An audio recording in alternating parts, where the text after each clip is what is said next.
सनातन धर्म सूर्य उभरा क्षात्र वीरो उठो चलो। सनातन धर्म सूर्य उभरा क्षात्र वीरो उठो चलो, उठो चलो। कलयुग के इस कलयुग का है अंत निकट आया, संधि काल इन युगों युगों का अब समीप आया। साधना के महापर्व को साथ है लाया, सनातन धर्म सूर्य उभरा क्षात्र वीरो उठो चलो। सनातन धर्म सूर्य उभरा क्षात्र वीरो उठो चलो, उठो चलो। भारत माता जो जगदम्बा का ही रूप विशेष हैं, उनको प्रणाम। परम पूज्य गुरुदेव डॉक्टर आठवले जी को सादर प्रणाम। सनातन के पूज्य संतों को प्रणाम, सनातन की पूज्य संत को प्रणाम, सनातन के जो साधक साधिकाएं हैं उनको सादर प्रणाम, और हिंदू राष्ट्र के लिए एकत्र वीरव्रती सभी साधक साधिकाओं को सादर प्रणाम। आज का जो मुझे विषय दिया गया है उसमें 20 मिनट में मैं संक्षेप में कुछ बातें कहूँगा। क्योंकि मैं विद्या क्षेत्र का व्यक्ति हूँ तो जाहिर है थोड़ा शांत और गंभीर बातें ही कहूँगा, इसलिए हो सकता है आप लोगों का वीर रस थोड़ी देर शांत रहे तो कोई बात नहीं। सबसे पहले मैं ये निवेदन कर दूं कि चूँकि स्वयं परम पूज्य गुरुदेव ने आदेश दिया है तो मैं अवश्य अब वो सब लिखूंगा जो उन्होंने कहा है और जो मुझे आता है। और प्रोफेसर केडिया जी इससे सबसे अधिक प्रसन्न होंगी, उनकी मनोकामना, प्रमुख मनोकामना पूरी हुई। मित्रों, ये जो विषय है धर्म साधना से रहित राष्ट्रवाद के खतरे, ये बहुत ही व्यापक विषय है, केवल सूत्रवत बताऊंगा। पहले तो धर्म साधना पर ही ले लें। पहले मैं सोच रहा था राष्ट्रवाद की असलियत बताऊं, लेकिन पहले मूल बात बता दूं, कहीं धर्म साधना का पक्ष रह न जाए। धर्म साधना क्यों आवश्यक है ये सनातन के तो सब लोग जानते ही हैं, और हम सभी जानते हैं कि जब परम पूज्य डॉक्टर साहब से हम लोग मिलते हैं तो वो सबसे पहले तो साधना की ही बात करते हैं, क्योंकि वही मूल है। वो केवल जीवन की सार्थकता के सभी अर्थों में मूल है, मतलब केवल मोक्ष के लिए, केवल निःश्रेयस के लिए नहीं, अभ्युदय के लिए भी धर्म अत्यंत आवश्यक है, ये भी हम सब जानते ही हैं। क्या होता है धर्म साधना से, ये प्रायः है अब चर्चा का विषय, सामाजिक जीवन में नहीं रह गया है, इसलिए थोड़ा संकेत करें। चाहे आप धर्म साधना की किसी भी पद्धति का अवलंबन करें, और ये तो हम लोग जानते ही हैं ना कि धर्म साधना का एक ही अर्थ है सनातन धर्म, मजहब या रिलीजन धर्म नहीं है। और मजहब रिलीजन के नाम पर होने वाले पैशाचिक प्रवाह भी, उनका तो धर्म से संबंध नहीं, वो पापाचार हैं, अधर्म है। तो धर्म साधना से अर्थ है सनातन धर्म की साधना। धर्म साधना से चित्त निर्मल होता है, शांत होता है, चाहे आप जिस प्रणाली का अवलंबन करें। जैसे जिन प्रणालियों से मैं परिचित हूँ उनमें से एक दो का उदाहरण दे दूँ। जैसे योग साधना है, तो योग साधना विद्यार्थी के भी काम की है। क्यों? अगर वो ये जान ले कि चित्त की 5 वृत्तियाँ होती हैं, प्रमाण, विपर्यय, विकल्प, निद्रा और स्मृति। तो निद्रा, स्मृति और प्रमाण 3 तो आवश्यक हैं उसके लिए, लेकिन अधिकांश समय व्यक्ति का चित्त विपर्यय और विकल्प में डूबा रहता है। विपर्यय क्या है? विपर्ययो मिथ्या ज्ञानम अतद रूप प्रतिष्ठितम। जैसे ये राष्ट्रवाद है, राजनीति है, ये सारे शब्द वर्तमान में चल रहे हैं, ये विपर्यय हैं, क्योंकि ये मिथ्या ज्ञान है। कैसे, वो थोड़ी देर में बताएंगे। ज़्यादा तो हमारे वीर राजपुरुष राजा सिंह ठाकुर जी ने बता ही दिया है। तो ये विपर्यय है। अगर हम धर्म साधना से चित्त को शांत कर लें तो हम जान लेंगे कि पॉलिटिक्स और राजनीति में क्या अंतर है, जैसे कि धर्म और रिलीजन में क्या अंतर है।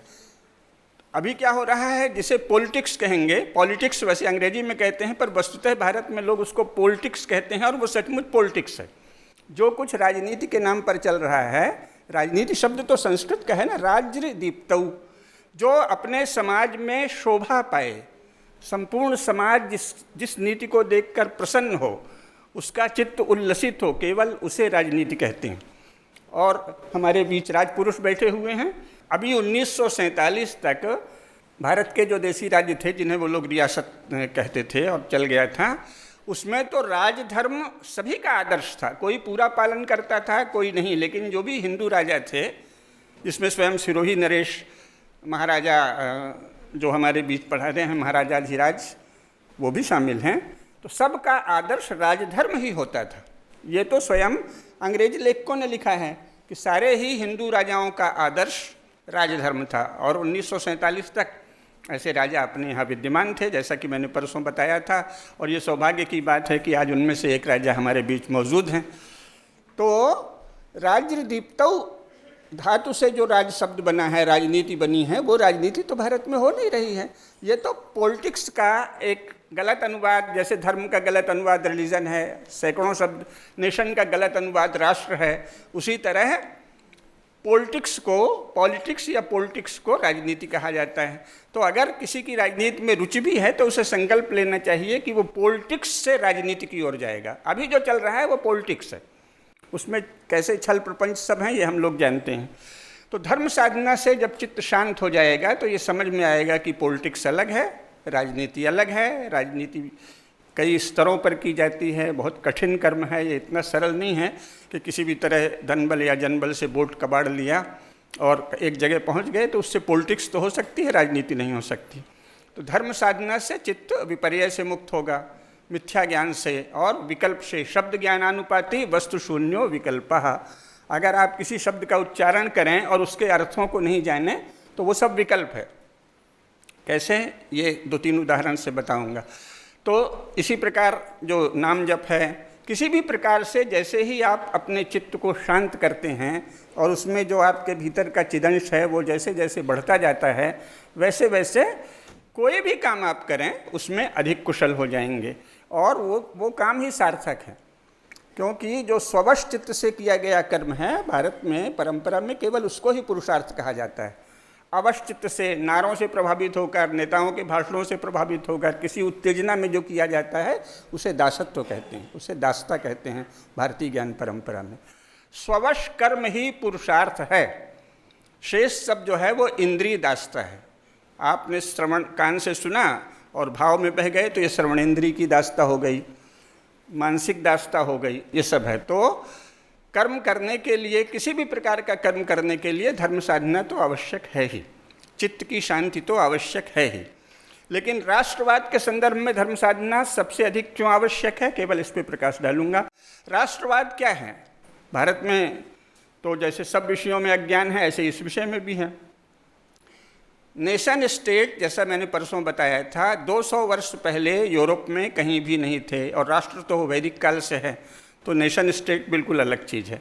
ये नेशन स्टेट लेकिन बहुत शुभ है यूरोप के लिए, अभी हम उसकी निंदा के लिए नहीं खड़े हुए हैं।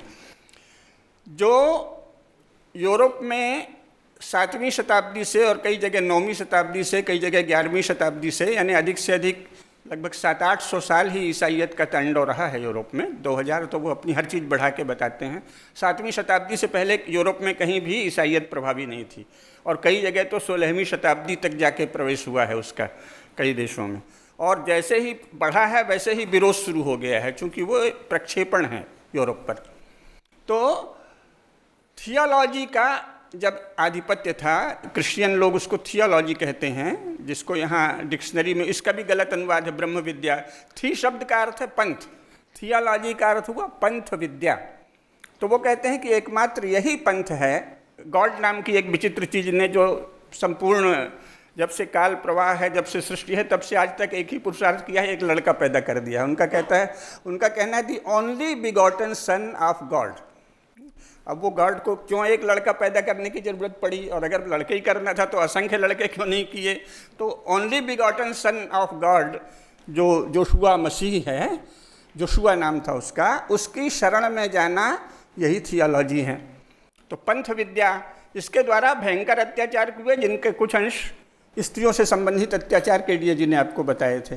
तो इस थियोलॉजी से यूरोप की आत्मा कसमसा उठी, और उसने क्या किया, जो उनके परंपरागत राजा थे उनकी प्रेरणा से तरह तरह के आंदोलन चलाए। यूरोप में बहुत सारे राजा थे, जैसे इंग्लैंड में ही 17वीं शताब्दी तक 20 राज्य थे, वो मैं आपको बताया है पहले थोड़ा सा। तो उनकी प्रेरणा से जो आंदोलन चला, उसमें नेशन स्टेट की बात धीरे धीरे उभरी। उन्होंने कहा भाई ये फॉल्स आइडेंटिटी है, थियोलॉजी जो है वो एक मिथ्या पहचान है।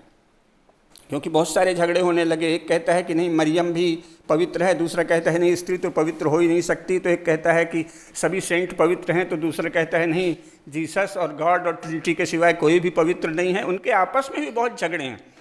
एक कैथोलिक जो है वो प्रोटेस्टेंट को जिंदा जला रहा है, सेवेंथ डे एडवेंचरिस्ट काल्विनिस्ट को जिंदा जला रहा है। ऐसा भयंकर खूनी पापाचार जो फैला, उससे वहाँ के लोग त्रस्त हो गए। तो उन्होंने राजाओं की प्रेरणा से, राजा भी ज़्यादातर, वो तो उसका समय नहीं है, हम बताएंगे, भारत के सूर्यवंशी और चंद्रवंशी मूल के लोग ही वहाँ जाके राजा बने हैं, लेकिन अब उनको विस्मृति हो गई। यद्यपि भारत में सचमुच सच्चा श्रेष्ठ हिंदू राज्य आ जाए, हिंदू राष्ट्र बन जाए, तो यूरोप के अधिकांश राजा फिर से अपने को बताने लगेंगे कि हम सूर्यवंशी हैं या चंद्रवंशी हैं। ये भी हमें जानना चाहिए। तो उन्होंने प्रेरणा दी कि भाई दूसरी पहचान बनाओ, तो इलाके की पहचान, भाषा की पहचान, इससे मिला के ये नेशन स्टेट बना। तो नेशन स्टेट यूरोप के लिए बहुत ही वरदान था, क्योंकि चर्च के पैशाचिक तंत्र से मुक्ति का मार्ग है नेशन स्टेट। जैसे मान लीजिए कोई टीबी का भयंकर मरीज है या अनेक रोगों का रोगी है और वो सामान्य स्वस्थ हो गया, तो उसके लिए तो वो मुक्तिप्रद है।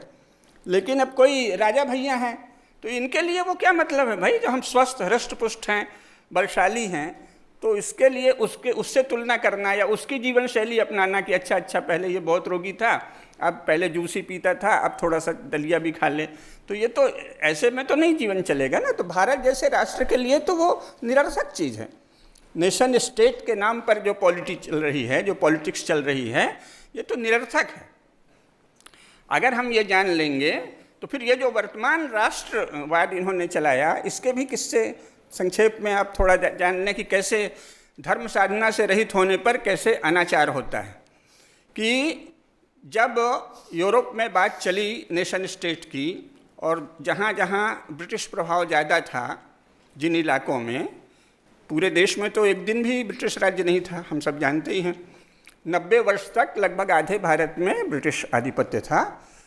तो वहाँ के जो लोग विदेश गए, उन्होंने जब देखा कि शायद कोई नई चीज़ आ रही है, मान लिया कि बहुत जल्दी प्रभावित भी होते हैं ना कि भाई काल प्रवाह है, ऐसा लगता है कि अब इन्हीं का युग आएगा, तो इनकी विद्या को भी जान लेना चाहिए, तो इनके जरिए ही शायद, इनकी विद्या के अनुगमन के जरिए ही शायद हम बढ़ें। तो उन्होंने सोचा अच्छा नेशन स्टेट का दौर है, तो यहाँ उसके लिए अधिक सुंदर धारणा रची भारत माता। श्री अरविंद और बंकिम चंद्र चट्टोपाध्याय ने पहली बार भारत माता की धारणा प्रस्तुत की। उसके पहले तो हमारे यहाँ केवल माता भूमि पुत्रो अहम पृथिव्या, यही धारणा थी। लेकिन वो धारणा दिव्य दर्शन पर आधारित थी, इस अर्थ में सत्य थी, और हमारी परंपरा से भी सम्मत है। स्थान देवता, वास्तु देवता, ये सब होते हैं, तो इसी तरह एक राष्ट्र देवता समझिए। तो लेकिन श्री अरविंद के लेखन से बहुत स्पष्ट है कि भारत माता का अर्थ है चिदंश, जो जगदम्बा का ही एक नाम विशेष है, एक उपाधि विशेष है। तो जब तक ये बोध स्पष्ट था, तब तक ये पता था कि हम सब क्या हैं। तो ये जो चिन्मय सत्ता है, अद्वितीय चिन्मय सत्ता, सर्वसमर्थ चिन्मय सत्ता, इसके एक माध्यम है, वाहक हैं, सेवा के माध्यम हैं। वो दृष्टि अलग है। और जब ये नास्तिकों के हाथ में यही शब्द चला गया, तो क्या हुआ, भारत माता का अंग भंग हो गया। अरे जो सर्वसमर्थ है, जो चिन्मय सत्ता है, कौन उसका अंग भंग कर सकता है अभावो? मतलब किसी की हिम्मत है कि भारत माता को कर दे? भाई आपने राज्य का पुनर्गठन कर लिया, तो 1947 में क्या हुआ, राज्य का पाप पूर्ण पुनर्गठन, sinful reorganisation of Indian state, बस इतना हुआ है। लेकिन उसको कह दिया ये भारत माता का अंग। माने आप बचे हैं अक्षत, आप प्रधानमंत्री बन रहे हैं, आप राष्ट्रपति बन रहे हैं, और भारत माता का अंगभंग बता रहे हैं।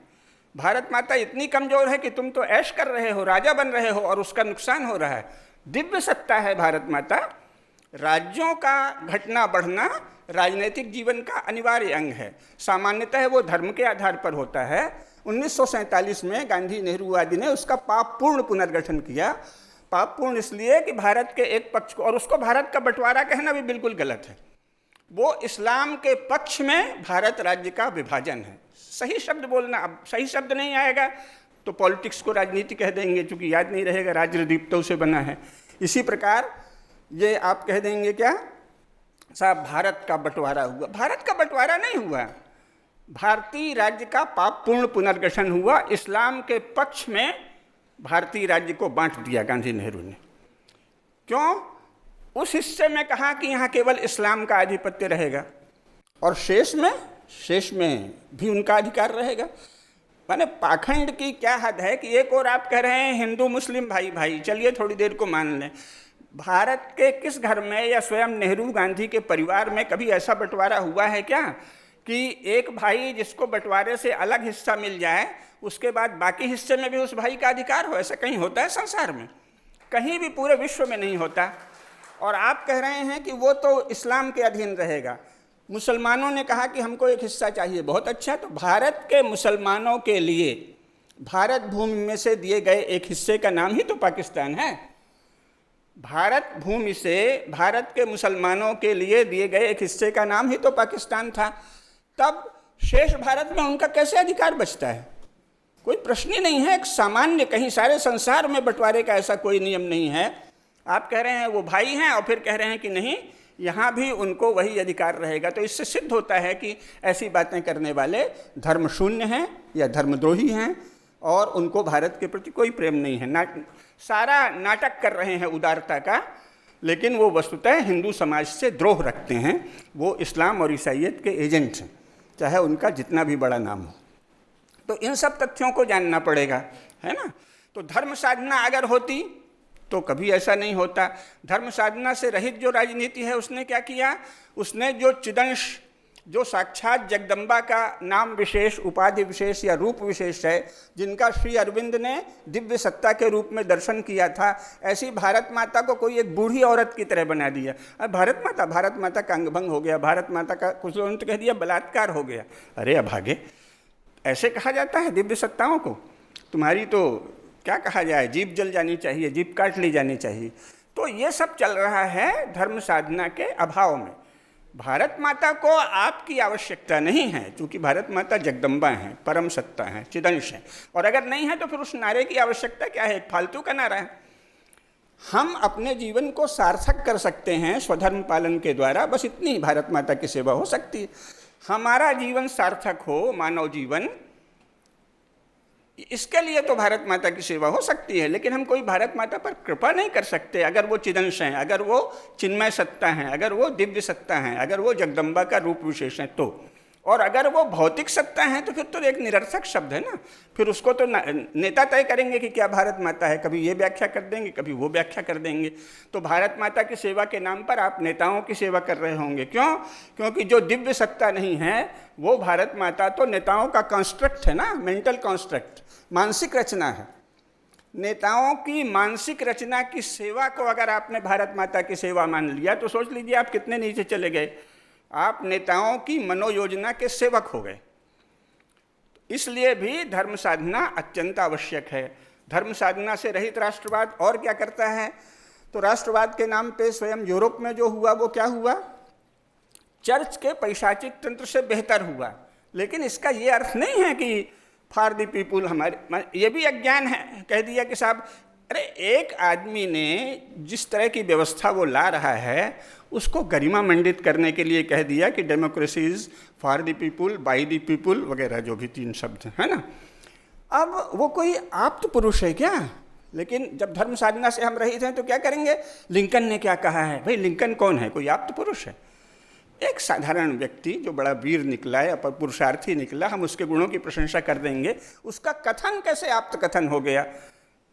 डेमोक्रेसी लोगों के लिए, लोगों के द्वारा चुनी गई लोगों की सरकार है। तो उसकी जो वो व्यवस्था वहाँ ला रहे हैं उसका गरिमा मंडन है, उसकी एक छवि निर्माण है। हम लोग भी इसके भ्रम में पड़ जाते हैं। ये तो कहीं लिखा ही नहीं है कि लोकतंत्र जो है वो लोगों के लिए, लोगों के द्वारा, लोगों की सरकार का नाम है। और व्यवहार में भी क्या हुआ? भारत में तो क्या हुआ? भारत में तो विचित्र स्थिति है। एक और तो कहा उन्होंने कि साहब संविधान बना दो तभी हम ट्रांसफ़र ऑफ पावर करेंगे। तो जल्दी जल्दी में क्या किया? 1935 के इंडिया एक्ट की नकल मार ली। उसमें कुछ अमेरिका का, कुछ फ्रांस का जोड़ जाड़ दिया। चलिए साहब ठीक है, बन गया। अब बन गया तो आप उसके प्रति भी निष्ठावान नहीं हैं। जो उसमें लिखा है, भारत के संविधान में राजनीतिक दलों का कहीं कोई उल्लेख नहीं है। आप पूरा संविधान पढ़ लीजिए। उसमें राष्ट्रपति के बारे में है, मंत्रिमंडल के बारे में है, केंद्र के बारे में है, राज्य के बारे में है, जुडिशियरी के बारे में है, जिसका न्यायपालिका अनुवाद गलत है। हर चीज़, सारे अनुवाद गलत हो रहे हैं। हम लोगों को चाहिए कि ये जो आधुनिक चलन है उसमें कुछ अंग्रेजी के शब्द चला दें। जुडिशियरी को जुडिशियरी ही कहें, पॉलिटिक्स को पॉलिटिक्स या पॉलिटिक्स ही कहें, उसको राजनीति नहीं कहें। इन जो नेता हैं उनको नेता अगर मजबूरी में कहें तो कहें, नहीं तो एमएलए एमपी जो हैं या पार्टी के नेता ऐसे कहें, वो कोई देश के नेता नहीं। तो जो संविधान है उसमें राज्य के विभिन्न अंगों की संस्थाओं का ठीक से निरूपण है, वर्णन है, नकल में सही, लेकिन अंग्रेजों ने बनाया था, आपने उसकी नकल मारी, लेकिन पूरा निरूपण है। पार्टी तो उसमें कहीं है ही नहीं है। इतने सारे जितने भी हेड्स हैं उसमें प्रिएम्बल है, ड्यूटीज़ हैं, मौलिक अधिकार है, कर्तव्य है, फिर ये है आपका मंत्रिमंडल है, तो कार्यपालिका न्यायपालिका के सब अंग हैं, सेना है, ब्यूरोक्रेसी है, चुनाव आयोग है, सब है। पार्टी कहाँ लिखी है संविधान में? आप देख लीजिए, पूरे संविधान में राजनीतिक दल कहीं नहीं है। तो आप संविधान के प्रति निष्ठावान थे तो आपको राजनीतिक दल बनाने का अधिकार ही नहीं था। संविधान क्या कहता है? संविधान कहता है प्रत्येक नागरिक को समान अधिकार हम देंगे राजनीतिक विषय में, कम से कम कहता तो यही है।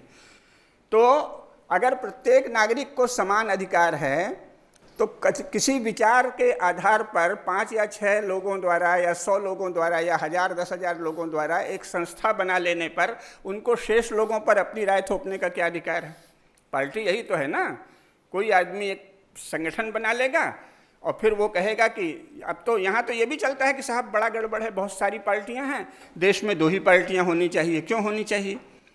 जिस यूरोप की आप नकल कर रहे हैं वहाँ यूरोप माने भारत यानी यूरोप, संपूर्ण यूरोप के बराबर है भारत।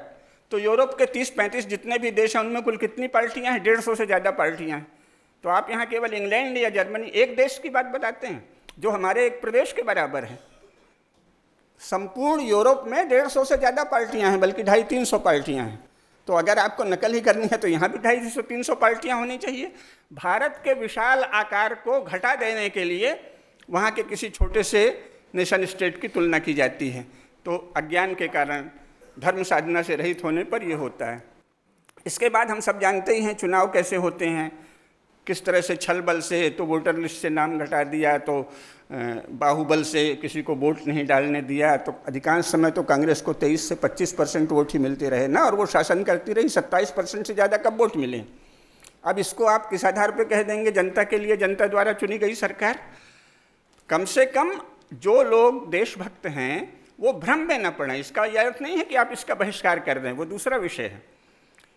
राजनीति तो व्यावहारिक तथ्य पर ही आधारित होती है। इसलिए एक स्तर पे तो ये ठीक है, राजा सिंह जी जो कह रहे थे कि अगर हमें जीवन को सार्थक बनाना है तो आवश्यक नहीं है कि आप पॉलिटिक्स में जाएं। लेकिन अगर सचमुच फिलहाल तो राज्य ने अपने पास सारे अधिकार ले लिए हैं, तो इसको बदलने के लिए भी आपको एक बार राज्य पर किसी तरह नियंत्रण स्थापित करना पड़ेगा।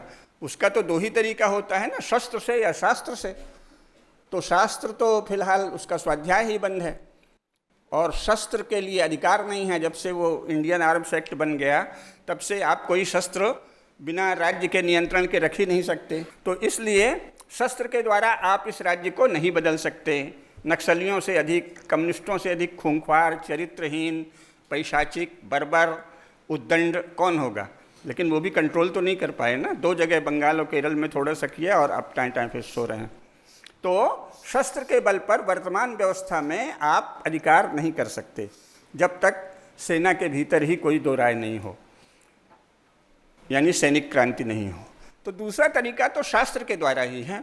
आपको शास्त्र का ज्ञान करना पड़ेगा, आधुनिक शास्त्रों का भी और अपने परंपरागत शास्त्रों का भी। और ये सब तभी होगा जब आप एक ही व्यक्ति को हो, ये आवश्यक नहीं है, अपने बीच बहुत सारे विशेषज्ञ रखें तो जो इन सब चीज़ों के जानकार हों। एक कोई जैसी संस्था है जाए, वहाँ सब चीज़ें बताई जाएं और उसको शांत चित्त से लोग मनन करें। और राजनीति में तो आपको जाना पड़ेगा, इस पॉलिटिक्स वाली राजनीति में भी जाना पड़ेगा, क्योंकि फिलहाल राज्य ने अपने हाथ में सारे अधिकार कर लिए हैं। तो 2 या 3 स्तरों पर वो किया जाता है। ये जो बातें हैं, सत्य का जो एकदम खुला प्रतिपादन है कि ये कितनी गलत चीज़ है, लोकतंत्र आदि, ये बताना होगा आपको प्रबुद्ध लोगों के बीच। समाज में जहाँ फिलहाल राज्य शासन का, कानून का बहुत सारा भय रहता है, वहाँ आपको वो पदावली बहुत ही सोच समझ कर बोलनी होगी। क्योंकि सफलता का भी बहुत महत्व है राजनीति में। और अगर आप उसमें सफल नहीं हुए तो फिर वही होगा जो गौरक्षा आंदोलन के साथ हुआ। गौरक्षा आंदोलन में तो करोड़ों लोग हृदय से जुड़े थे। देश के शीर्षस्थ संतों ने 11 नवंबर 1966 को आंदोलन किया था दिल्ली में, सच्चे मन से किया था। और फिर क्या हुआ? गोलियां चली, बहुत से संत मर गए, बहुत से घायल हुए, गिरफ्तार कर लिया गया, तितर बितर कर दिया गया।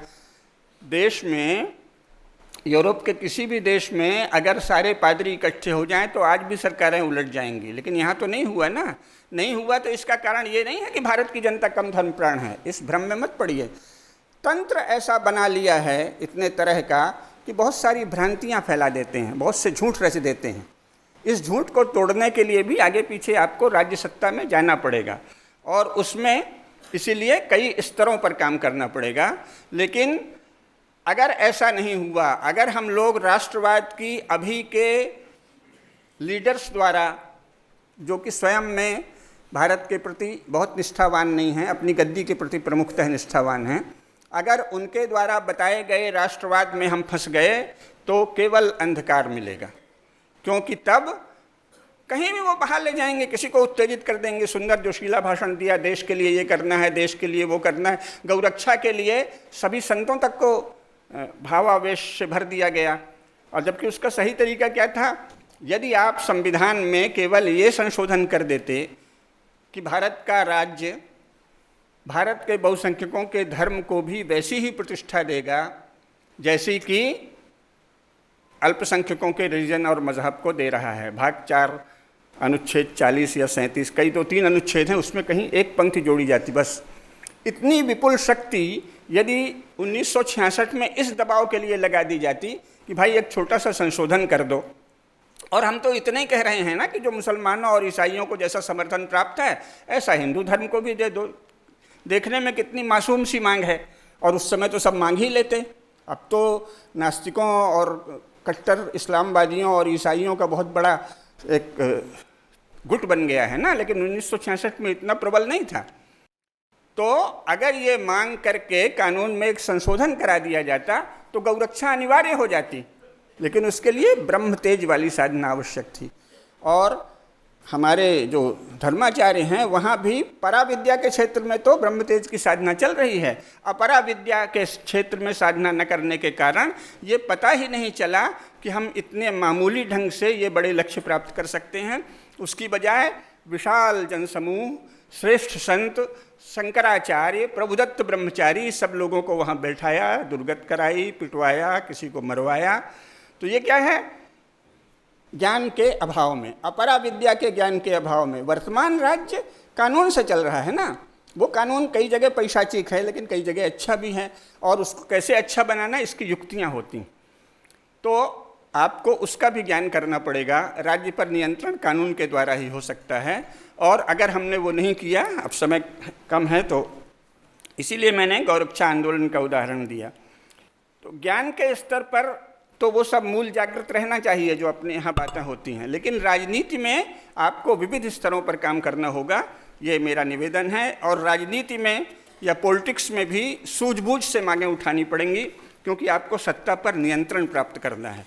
अगर आपने ये नहीं किया तो इसका मतलब कि आप तथाकथित लीडर्स के भाषणों और लेखों और बकवादों के चक्कर में आ गए हैं। आप राष्ट्रवादी हो गए हैं धर्म साधना से रहित, और धर्म साधना से रहित राष्ट्रवाद विनाश की ओर ले जाएगा।